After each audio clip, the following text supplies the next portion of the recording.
సంఖ్యాకాండం 21వ అధ్యాయము.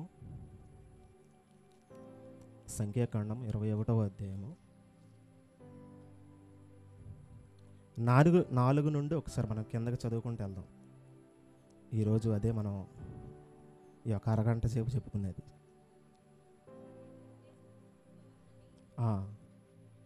ఇక్కడ ఇజ్రాయేల్ జనాంగం కానాను, ఐగుప్తు నుండి కానానికి ప్రవేశించే మార్గంలో జరిగే సిచ్యువేషన్ ఇది. ఇక్కడ వెళ్ళే సందర్భంలో వాళ్ళు ఇక్కడ మాత్రమే, ఈ విషయంలో మాత్రమే సనుగుకోవటం లేదు దేవుణ్ణి. ఈ విషయంలోనే సనుకోవటం, గునుక్కోవటం కాదు. చాలా సందర్భాలలో నిర్గమాకాండంలో సనుక్కుంటారు, ద్వితీయోపదేశకాండంలో సనుగుతారు. అలాగే దేవునికి కాకుండా అహరోను, మోషే మీద సనుగుతారు.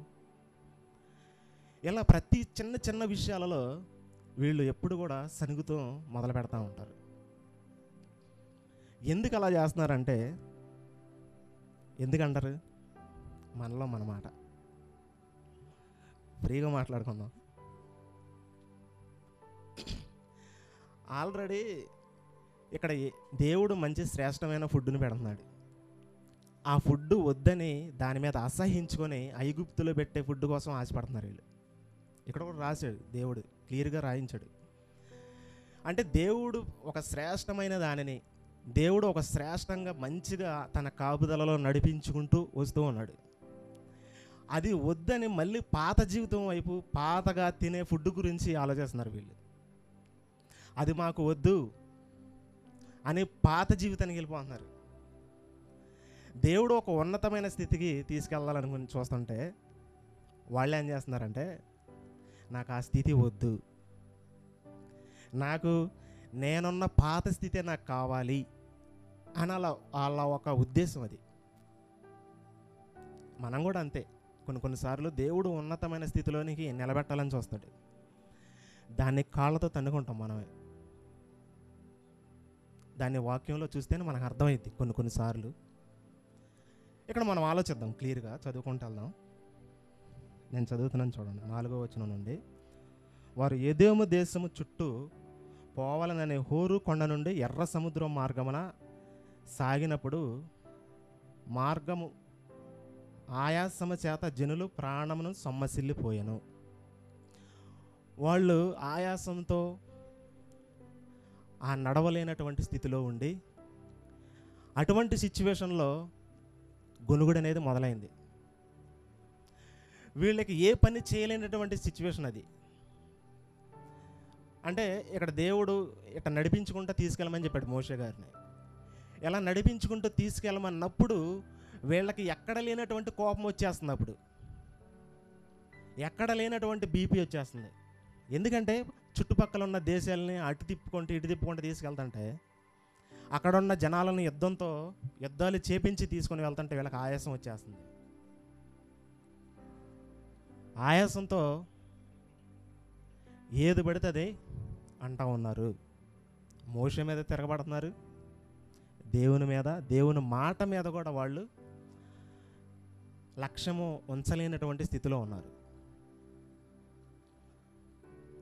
ఇది ఇలాగే ఉంచి 14వ అధ్యాయంలో చూస్తే మనం 2వ వచనం చూస్తే, మరియు ఇజ్రాయేలీయులు మోషే అహరోను పైనే సణుగుకొనిరి.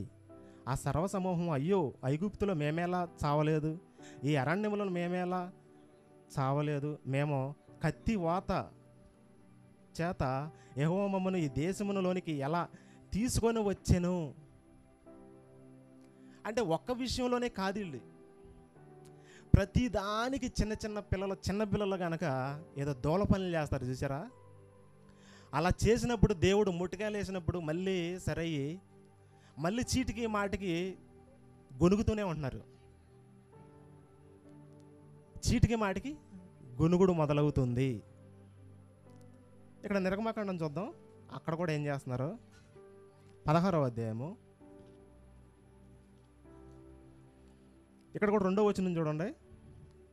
ఆ అరణ్యంలో ఇజ్రాయేల్ సమాజం అంతయు మోషే అహరోనుల మీద సనిగాను అనేది చాలా చాలా భయంకరం అని చెబుతున్నాడు దేవుడు.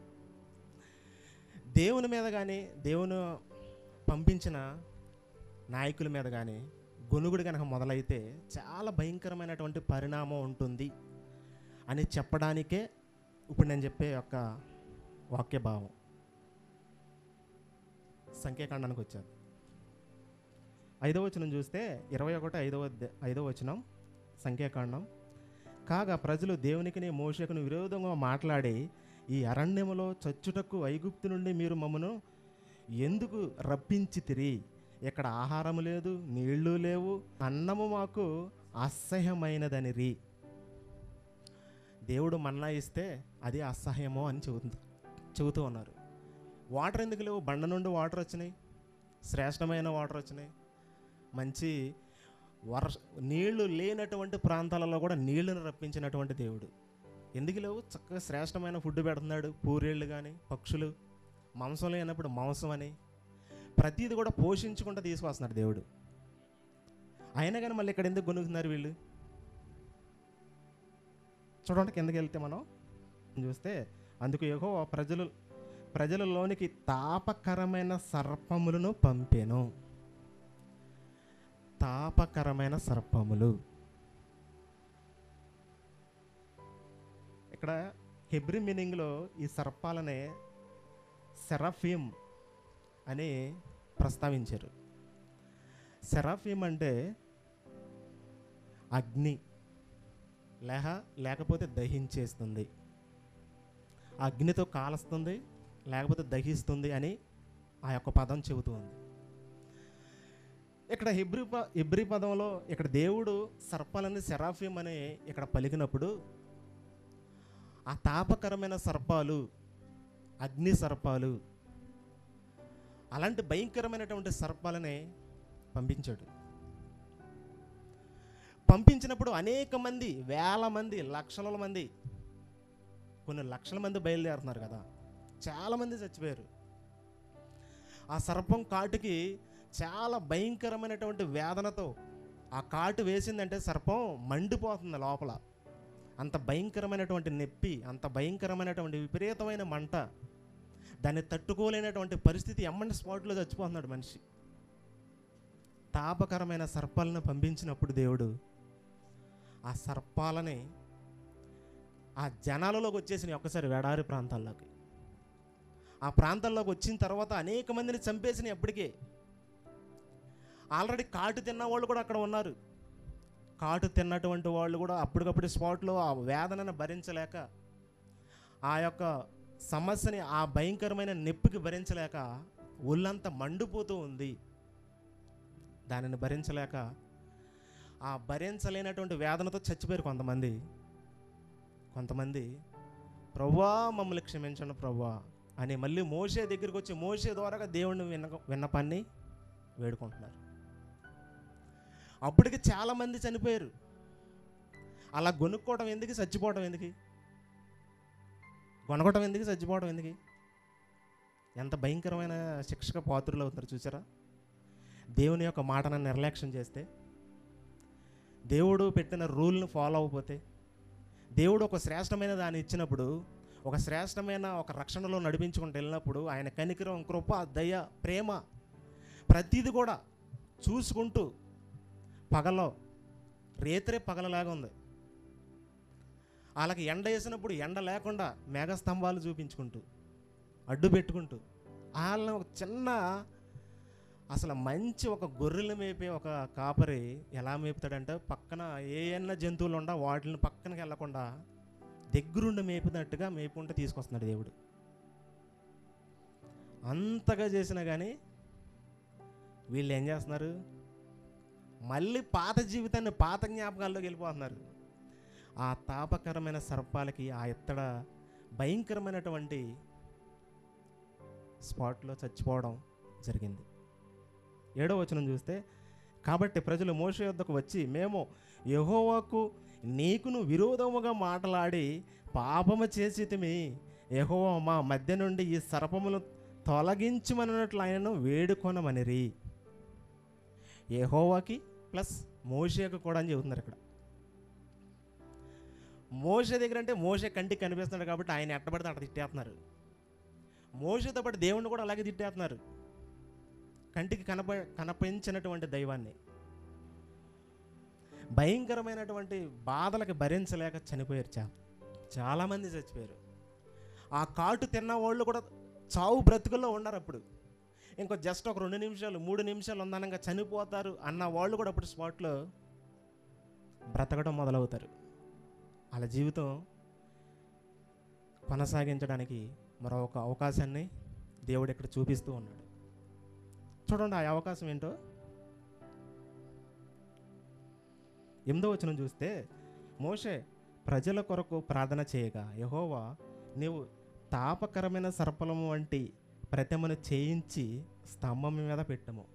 అప్పుడు కరవబడే ప్రతి వాడును దాని వైపు చూసి బ్రతుకునని మోషేకు సెలవిచ్చాను. పావును గరిసినప్పుడు, పావే వచ్చి గరిసినప్పుడు మళ్ళీ పావుని ఎందుకు రిపీట్ చేసి పెట్టాడు అక్కడ? పాము ఆల్రెడీ కరుస్తుంది. పావులన్నీ ఆల్రెడీ భయంకరంగా మనుషులందరినీ కాటేసేస్తున్నాయి. కాటేసినప్పుడు మళ్ళీ ఒక ఎత్తడి సర్పాన్ని చేపించమన్నాడు. ఆ ఎత్తడి సర్పాన్ని చేపించమన్నాడు. ఎత్తడి కంచు సర్పాన్ని చేపించమన్నాడు. కంచు సర్పం, ఎత్తడి సర్పం ఒకటే. ఆ సర్పాన్ని చేపించి ఒక స్తంభం మీద పెట్టు. ఆ స్తంభం మీద పెట్టిన ప్రతి ఒక్కడో ఆ సర్పాన్ని చూస్తే బ్రతుకుతాడు. ఆ బ్రతకటం, ఆ స్తంభం కరిచిన దానిని చూసి ఎవరైతే పాము కాటుకి బలైపోయారో వాళ్ళు సర్పాన్ని చూస్తే చాలు. దేన్ని? స్తంభం మీద ఉన్న సర్పాన్ని, ఎత్తడి సర్పం. మరలా రిపీట్ చేసి ఎందుకు పెట్టాల్సి వచ్చింది దేవుడు? దీంట్లోనే చాలా చాలా చాలా లోతైన విషయాలు దాగున్నాయి. ఆల్రెడీ సర్పాన్ని కాటు తిన్న మనుషుడు మళ్ళీ సర్పాన్ని చూసి బ్రతకడం ఏంటి? విచిత్రంగా ఉందా లేదా? విచిత్రంగా ఉందా? ఆల్రెడీ పాములు వదిలేడు దేవుడు. ఇజ్రాయేల్ జనాంగాన్ని కాటేసింది. కాటేసినప్పుడు మరలా ఎత్తడి సర్పాన్ని చేసి నువ్వు స్తంభం మీద పెట్టు అన్నాడు. ఆ సర్పాన్ని చూసిన ప్రతి ఒక్కడు బ్రతుకుతాడు అని చెప్పాడు. ఆ సర్పాన్ని చూసిన ప్రతి ఒక్కడు బ్రతుకుతాడు. దీంట్లో ఏం కనపడుతుందంటే మనకి, ఆ సర్పాన్ని చూడటం అంటే ఒక వైద్యం కోసం చూడటం, లేకపోతే దేవుడు చెప్పిన ఒక మాట మీద నిరీక్షణ నుంచి చూడటం, లేకపోతే చావు బ్రతుకుల్లో కొట్టుమిట్టాడుతున్నాడు నేను బ్రతకాలి అనుకున్నప్పుడు ఆ సర్పం వైపు చూడటం. ఇక్కడ ఎత్తడి సర్పాన్ని పెట్టడానికి గల దానికి ఒక రూల్ కూడా ఉంది. దేవుడు ఎందుకు పెట్టాల్సి వచ్చిందో, దానికి ఏమి చూపించాలనుకుంటున్నాడో, అసలు దాన్ని పెట్టి ఏం చూపించాలనుకుంటున్నాడో వాళ్ళకి ఫ్యూచర్లో జరగబోయే దాని గురించి ముందే చెప్పేశాడు. అక్కడ ఫ్యూచర్లో ముందు జరగబోయే దాన్ని ముందే చూపించాడు ఇజ్రాయేల్ జనాంగానికి. ఫ్యూచర్లో జరగబోయేది ఏంటి? ఫ్యూచర్లో జరగబోయేది ఏంటి ఒకసారి చూద్దాం. చూడండి, యోహాను సువార్త 3వ అధ్యాయము. యోహాను సువార్త 3వ అధ్యాయం 14-15 వచనాలు ఒకసారి చూడండి. అరణ్యములో మోషే సర్పము ఎలాగెత్తెనో అలాగే విశ్వసించు ప్రతి వాడు నశింపక ఆయన ద్వారా నిత్యజీవం పొందినట్లు మనిషి కుమారుడు ఎత్తబడవలెను. దీనికి లింకప్ చేశాడు దేవుడు. అక్కడ దేవుడు ఆల్రెడీ యేసుక్రీస్తు శిలువ మరణం పొందుతాడు, అలాగా కంటికి కనిపించినట్టుగా అక్కడ చూపించాడు ఒక సర్పం దృశ్యంలో. అక్కడ ఒక పోలికను చూపించాడు. ఇదిగో ఆ సర్పాన్ని చూస్తే మీరు బతుకుతారు. ఆ సర్పాన్ని చూసినప్పుడు మీరు బ్రతుకుతారు కాబట్టి, బ్రతికేరు కాబట్టి, ఇక్కడ న్యూ టెస్టమెంట్లో ఇక్కడ యోహాను గారు ఏం చెబుతూ ఉన్నాడంటే, ఆయన ఏమి ప్రస్తావిస్తూ ఉన్నాడంటే, ఇదిగో మోషే సర్పాన్ని చేయించాడు కదా, ఆ సర్పాన్ని చేసి ఎత్తడి సర్పాన్ని చేసినప్పుడు స్తంభం మీద పెట్టారు కదా, దాన్ని చూసినప్పుడు ఎంతమంది ఇజ్రాయేలు బ్రతికారు? ఎంతమంది బతికారు? అది ఒక శరీరానికి సంబంధించిన మరణం. ఈ శరీరంలో నుండి కాపాడుకోవడానికి, ఒక ఆధ్యాత్మికంగా తను తాను రక్షించుకోవడానికి మాత్రమే జరిగింది అక్కడ. ఇప్పుడైతే అది కాదు. ఒక ఆధ్యాత్మికమైన జీవితం, ఈ యొక్క శరీరం వదిలి వెళ్ళిపోయిన తర్వాత ఆత్మ పరిస్థితి ఏంటి? ఆ రక్షణ ఆయన యందు విశ్వాసం ఉంచితేనే, ఆయన ఎత్తబడిన తర్వాతనే మనకి నిజమైనటువంటి రక్షణ వస్తుంది. నిజమైనటువంటి రక్షణ వస్తుంది. దీనికి పోలికగా అక్కడ దేవుడు సంఖ్యాకాండంలో చూపించాడు. ఇదిగో ఆ సర్పాన్ని చూడండి, ఆ సర్పాన్ని చూడండి, దాన్ని చూస్తే మీరు బతుకుతారు. ఇక్కడ కొత్త నిబంధనకు వస్తే యేసుక్రీస్తుని చూడాలి, సిలువ మీద ఉన్న యేసుని విశ్వసించాలి, సిలువ మీద ఉన్న యేసునే రక్షకుడిగా అంగీకరించాలి. ప్రతి ఒక్క పాపి వాడు బ్రతుకుతాడు అని చెబుతుంది వాక్యం. మరి సర్పంతో ఎందుకు పోల్చాడు? ఇక్కడ పాత నిబంధన సర్పాన్ని పెట్టాడు, ఇక్కడ దేవుడు యేసుప్రభుని, ఇక్కడ యేసుక్రీస్తుని సిలువ మీద చూపిస్తున్నాడు. ఈ రెండింటికి ఎందుకు ఇలా పెట్టాడు పొంతన? ఎందుకు పెట్టాడంటే సర్పం అనేది పాపానికి సూచనగా ఉంది. పాత నిబంధనలో సర్పం అనేది పాపానికి సూచనగా ఉంది. ఆ సర్పం అనేది ఒక దహించే, దేవుడు పెట్టే ఒక శిక్షకి సూచనగా ఉంది, పాపానికి సూచనగా ఉంది. ఆదికాండంలో మనం చూస్తాం కదా, సర్పం తన కుయుక్తి చేత అవ్వను మోసపరిచింది. అప్పుడు పాపం ఈ లోకానికి వచ్చింది, ఆదాము తప్పు చేసిన తర్వాత. అలాంటి పాపం పాముతో పోల్చాడు దేవుడు, ఒక చిహ్నంగా పోల్చాడు. ఆ పాపాన్ని చిహ్నంగా పోల్చినప్పుడు ఆ పాపాన్ని కొట్టివేయాలంటే, ఆ పాపాన్ని పాముని చితక్ కొట్టాలంటే రక్షకుడు రావాలి. ఆ రక్షకుడే సిలువ మీద దాన్ని చితక్ కొట్టాలి. ఎలా పెట్టాడు చూడండి దేవుడు. ఆయన నందు విశ్వాసం ఉంచిన వాడే రక్షించబడతాడు అని చెబుతుంది వాక్యం.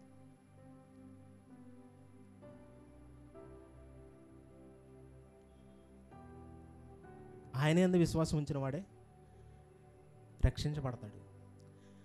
అక్కడ సంఖ్యాకాండంలో వీళ్ళు ఆహారం కోసం, దీనికోసం పారుకులు ఆడుతున్నారు, కానీ దేవుడు పెట్టే ఒక శ్రేష్టమైన జీవితం కోసం ఎవరు పారుకులు ఆడతలేదు. అక్కడ పాప స్థితిలో ఉండిపోయారు జనాలు, పాపాన్నే ప్రేమిస్తున్నారు జనాలు, పాపాన్నే కోరుకుంటున్నారు అక్కడ. అందుకే ఆ శిక్ష వచ్చి దహించేసింది. సర్పాలను వదిలినప్పుడు మొత్తం దహించేసింది. ఆయన యొక్క తీర్పు అక్కడ జరిగింది. ఈ తీర్పు ప్రతి దానికి కూడా ఇక్కడ యేసుక్రీస్తు వారు ప్రతి పాపానికి కూడా పరిష్కారం ఆయన పెట్టాడు. ఇప్పుడు యేసునందు విశ్వాసం ఉంచిన వాడే రక్షించబడును, యేసును చూసిన వాడే రక్షించబడును. ఇక్కడ చూడండి, యోహాను సువార్త 6వ అధ్యాయము 40వ వచనం చూడండి ఒకసారి, ఏ మాట ఉందో. యోహాను సువార్త 6వ అధ్యాయం 40వ వచనం చూడండి.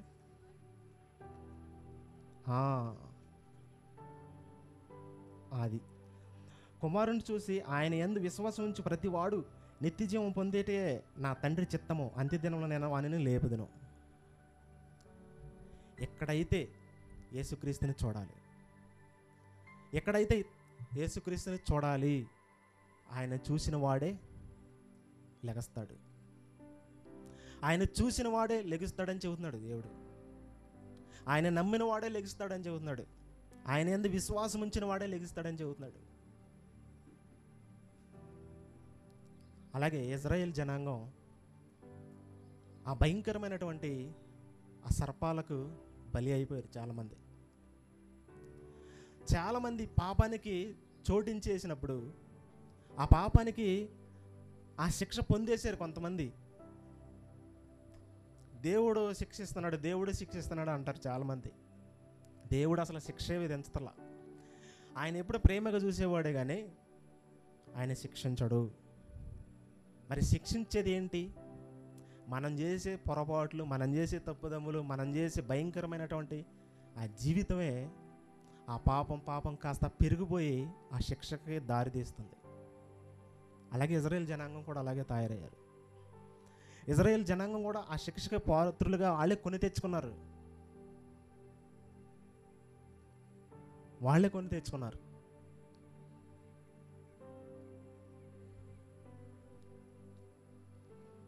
కొరింథీయులకు రాసిన మొదటి పత్రిక ఒకసారి మనం చూద్దాం. 10వ అధ్యాయము. చదవండి. మనము ప్రభువును శోధింపక ఇందుము, వారిలో కొందరు శోధించి సర్పములను నశించిరి. మీరు సణుకుడి, వారిలో కొందరు సణిగి సంహారకుని చేత నశించిపోయారు. క్లియర్గా చదువుతున్నాడు పౌలు గారు. సంఘాలకి హెచ్చరిస్తున్నాడు, సంఘాలకి తెలియపరుస్తున్నాడు. ఇదిగో మీలాగే వాళ్ళు కూడా సనిగారు, గొణిగారు, సంఘంలో ఎలాంటి కార్యాలు జరిగాయి, పూర్వంలో ఎలా జరిగాయి అని చెబుతూ ఉన్నాడు. తన సంఘాలకి హెచ్చరికలు చేస్తున్నాడు. ఇదిగో వాళ్ళు కూడా అలాగే సర్పాల ద్వారా నాశనం అయిపోయారు, మీరు కూడా అలా చేస్తే భయంకరమైన శిక్షకి పాత్రులు కాక తప్పదు, భయంకరమైనటువంటి ఆ శిక్షలకి పాత్రులు కాక తప్పదు అని చెబుతున్నాడు దేవుడు. మోషే గారు ఎత్తడి సర్పాన్ని చేసినప్పుడు దాన్ని స్తంభం మీద పెట్టి చూసిన ప్రతి ఒక్కడు బ్రతికును అని చెప్పాడు కదా దేవుడు. ఆ ఎత్తడి సర్పాన్ని కంటిన్యూ చేసుకుంటూ వచ్చారు ఇజ్రాయేల్లో, దాంతో క్లోజ్ చేశారంటారా? చెప్పండి. అలాగే కంటిన్యూగా చేసుకుంటూ వచ్చారా? ఆ సర్పాన్ని చూసినప్పుడు బతుకుతాం ప్రతి సందర్భంలో కూడా. దానికి ధూపం వేయడం కానీ చేశారు, దాన్ని కంటిన్యూ చేసుకుంటూనే వచ్చారు వీళ్ళు. దాన్ని ధూపం అక్కడ చూపించాడు దేవుడు. ఏంటంటే ఇట్ట చూపించినప్పుడు అది రక్షించింది మమ్మల్ని, అది ఒక దేవతకు పూజ ఇచ్చేస్తున్నారు. అసలు చెప్పినోడిని వదిలేశారు, చెప్పినోడిని పక్కన పెట్టేశారు. అక్కడ కంటికి కనిపించేది మాత్రమే చేస్తున్నారు వీళ్ళు. అక్కడ చూపించినప్పుడు ఆ స్తంభాన్ని పెట్టినప్పుడు ఆ స్తంభానికి ధూపాలు వేస్తున్నారు, ఆ స్తంభాన్ని పూజిస్తున్నారు, ఆ ఎత్తడి సర్పాన్ని పూజిస్తున్నారు. అలాంటి సర్పాలు, అనేకమైన సర్పాలు వచ్చేసినాయి. అలాంటి సర్పాలు మోషే కాలం నుండి దావీదు కాలానికి, దావీదు కాలం నుండి తన కుమారుల కాలానికి కూడా వచ్చేసినాయి. తన కుమారుల కాలానికి కూడా వచ్చేసినాయి. అలా ధూపాలు వేసుకుంటూ, వాటిని పూజించుకుంటూ, వాటికి గుళ్ళు కట్టుకుంటూ, వాళ్ళకి అన్ని దేవతలకు లాగా దీనికి కూడా స్తంభాలలా కట్టుకుంటూ అట్లా చేసుకుంటూ వచ్చారు. కానీ హిజ్కియా పాలనలో ఆ హిజ్కియా రాజు ఈ యొక్క ఎత్తడి సర్పాన్ని ధ్వంసం చేసేస్తాడు. ఆయనే చెబుతాడు, మోషే గారు కట్టించిన ఎత్తడి సర్పం ఉంది కదా, దాన్ని ఇప్పుడు వరకు కొనసాగించుకుంటూ వచ్చారు, దాన్ని ధ్వంసం చేశానని చెబుతాడు. చూడండి ఒకసారి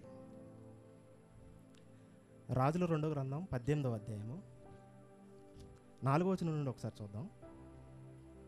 మోషే చేత ఎత్తడి సర్పము చిన్న భిన్నము చేసి దాన్ని ఇజ్రాయేలు నెహుష్టానము అని పేరు పెట్టి దానికి ధూపం వేయచు వచ్చి ఉండరి.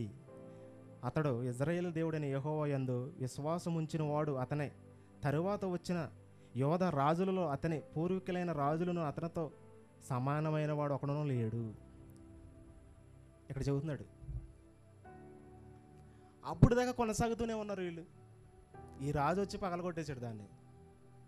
అప్పుడు దాకా కంటిన్యూ చేస్తూనే ఉన్నారు. కంటిన్యూ చేస్తున్నారంటే వాళ్ళు చేస్తున్నారంటే రాజులు కూడా చేస్తున్నారనే కదా. ఎత్తడి సర్పం చేయించాడు దేవుడు మోషేతో, దాన్ని మనం కూడా కొలవాలి, దాన్ని మనం కూడా పూజించాలని అనుకున్నారేమో ఆ కాలంలో. అలా దేవుడు ఆల్రెడీ 10 ఆజ్ఞల్లో పెట్టేశాడు. ఆకాశం అందే కానీ, భూమి అందే కానీ, దేని అందైనా కానీ మీరు ఆరాధించొద్దు అని చెప్పేసినా కానీ వీళ్ళు చూడండి గుడ్డిగా నమ్మేసి ఎలా చేసేసారు. దేవుని యొక్క దీర్ఘశాంతాన్ని, ఆయన ఎంత ఓర్పుగా ఉన్నాడో మనకు అర్థమవుతుంది దీన్ని బట్టి చూస్తే. ఆయన నువ్వు కాదు దేవుడివి, ఈయే మాకు దేవుళ్ళు అని అనుకున్నా కానీ ఆయన యొక్క దీర్ఘశాంతం అనేది వాళ్ళ పట్ల ఉంది. ఇంకా మారుతారు, ఇంకా తెలుసుకుంటారని సంవత్సరాలు బడి మోషే నుండి హిజ్కియా వరకు ఎన్ని వందల సంవత్సరాలు చూడండి ఒకసారి.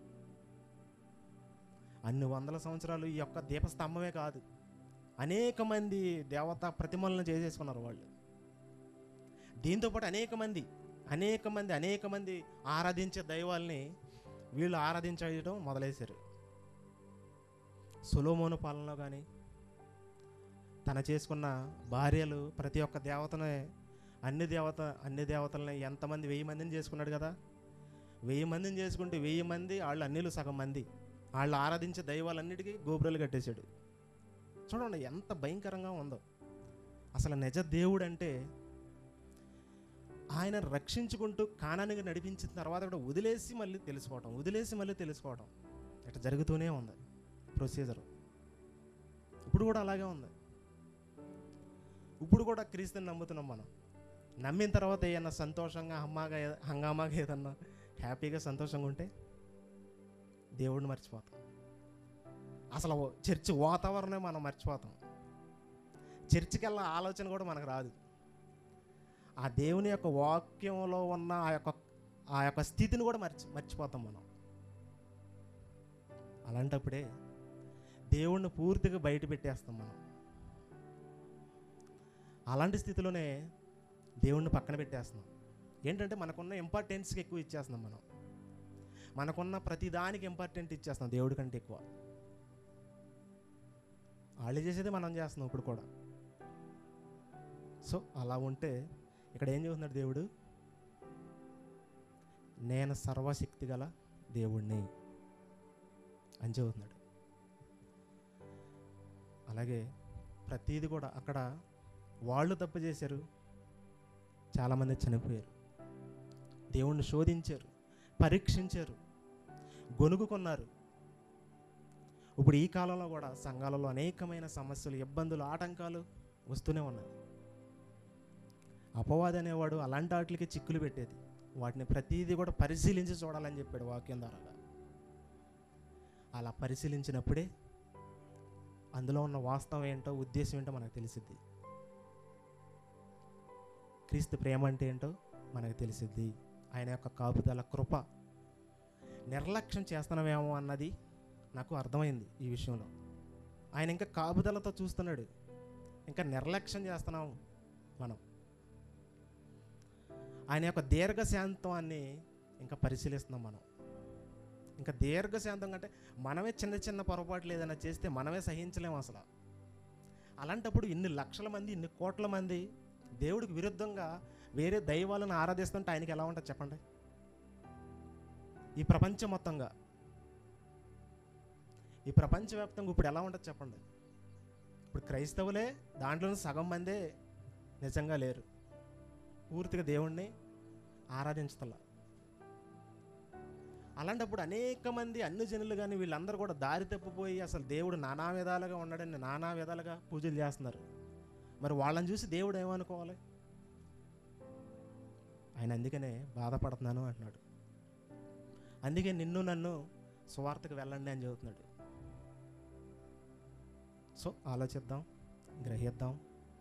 యేసు క్రీస్తుని నమ్ముకున్నవాడు చనిపోయిన తర్వాత బతికే ఉంటాడు. అక్కడ సర్పాన్ని చూశారు కానీ చూడమన్నాడు, కానీ దేవుడు అక్కడ శరీరం అక్కడ చనిపోయే స్టేజ్లో చూడమన్నాడు. ఇక్కడ కొత్త నిబంధనకు వచ్చిన తర్వాత చనిపోయిన తర్వాత కూడా బతుకుతాం. యేసుని విశ్వసిస్తే చనిపోయిన తర్వాత కూడా బతుకుతాం అని అక్కడ యేసు ప్రభువుని సిలువ సందర్భాన్ని అక్కడ చూపించేసాడు. అక్కడ ఆల్రెడీ ఇశ్రాయేల్ జనాంగానికి దానిని విశ్వసించి చూడు అని చెప్పాడు, దాన్ని నమ్ము అని చెప్పాడు. చూసినోడు బ్రతికాడు. ఇక్కడ కూడా యేసునందు విశ్వాసం ఉంచిన వాడే బతుకుతాడు. ప్రార్థన. పరిశుద్ధుడా, ప్రేమ కలిగిన తండ్రి, మీకు వందనాలు, స్తుతులు, స్తోత్రాలు చెల్లిస్తున్నాం తండ్రి. గడిచిన కాలం అంతా కూడా మీ సజీవ లెక్కలో ఉంచిన విధానాన్ని బట్టి మీకే వందనాలు. ప్రతిదీ కూడా తండ్రి మీ వాక్యానుసారంగా ఆలోచించడానికి, గ్రహించడానికి సహాయం చేసి నడిపించిన విధానాన్ని బట్టి మీకే వందనాలు చెల్లించు.